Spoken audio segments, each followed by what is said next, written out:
Okay, Assalamualaikum warahmatullahi wabarakatuh. This is the fourth part of the Neuroophthalmology lecture, isn't it? Okay, but this is slightly different because we have actually we were at the front before this. We were at the rectus muscle. We were at the globe. Now we are going beyond the globe. We are traveling from the globe to the optic nerve, to the optic chiasma, lateral geniculate body, and then the final part is the visual cortex. Okay, so this is called the visual pathway because it is indeed a pathway from front to the back. Okay, so whatever the most important part is the processing area, which is our visual cortex. If there's any problem at the visual cortex during the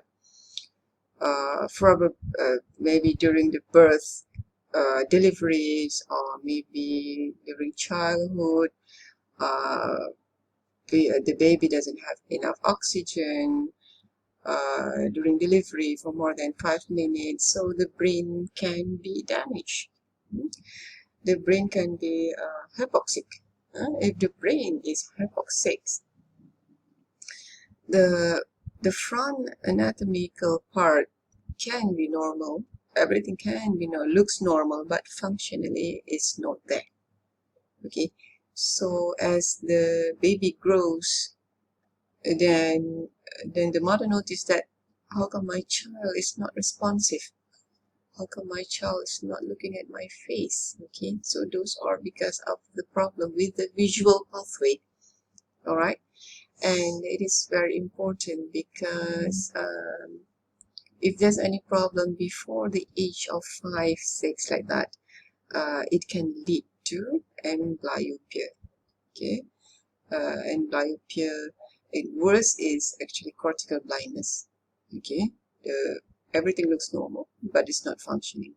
Okay, amblyopia is also like that. It's because of visual deprivation. For example, one eye is not straight. This one is straight. This one is always squinted because of nerve palsy.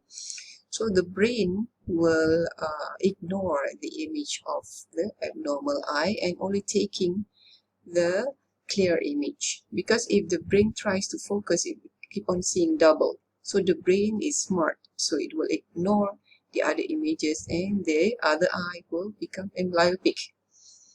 Okay, so any eye abnormalities in children must be referred to the eye doctor for intervention, either for glasses or for surgical correction, screen correction. Okay, so you do not ignore any problem in children, especially children before the schooling age. Okay, because after the schooling age, after 6 years old, it's people try to correct the amblyopia, but actually the success is very low. Okay, actually they even try up to the age of 12. Okay, but the best is always before schooling age. Okay, if you want to give glasses before. If you see the child is struggling to see, get the child to the hospital, get an eye check. Okay, because it will mean problem of the lifetime if you do not detect it early. Okay, so all right, let's start. All right, so this is the eyeball. What is inside the eyeball is the retina. Okay, the retina consists of 10 layers, okay, microscopic layers. All right, it starts from the photoreceptors, which is, this one is just a cone. Actually, they have rods and cones. Okay, this is one single layer of one piece of retina. Okay, the 10 layers goes horizontally. This is one single layer. Imagine you have I think maybe 1.4 million of this in your eyes, in your whole retina. It's actually this cone is down here. For example, I pick one place here, the cone is down here. It's actually going going upwards. It's actually going upwards like that. Okay, from the cone down there, cone, and then you have the bipolar cell, and then the ganglion cell, and then it's actually turning. Turning where?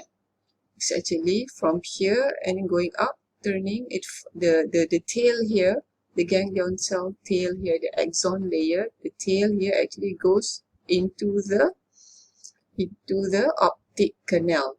Okay, there is actually a hole in the sclera. Here behind here there's a hole so that all the retina fibers can go into the brain. Okay, if there's no hole here, then nothing can go into the brain. Okay, so basically the sclera is just a fibrous tissue of your globe. There's a hole, and then all the retina, the 1.4 million fibers, all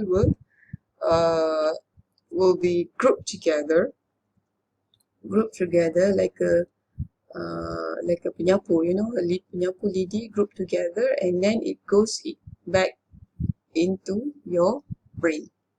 Okay, from the front to the back, it's been cuffed into one place. Okay, it become like that. All right. All these bunched together. From here it travels, from here it travels, bunched together, it becomes the optic nerve. Okay, become the optic nerve. It travels back into the brain.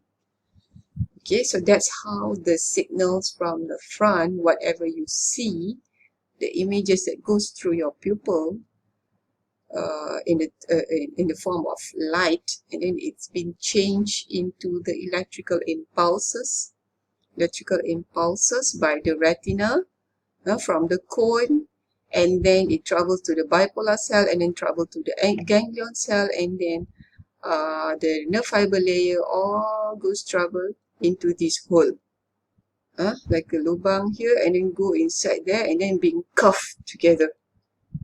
Okay, being cuffed together, go into the brain like that. Okay, straight travel. It's like a pathway. All right.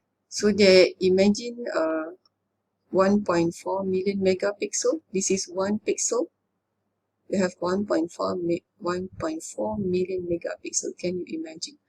Okay. And what is more surprising is that these all 10 layers, 1, 2, 3, 4, 1, 2, 3, 4, 5, 6, 7, 8, 9, 10, all these 10 layers is actually transparent.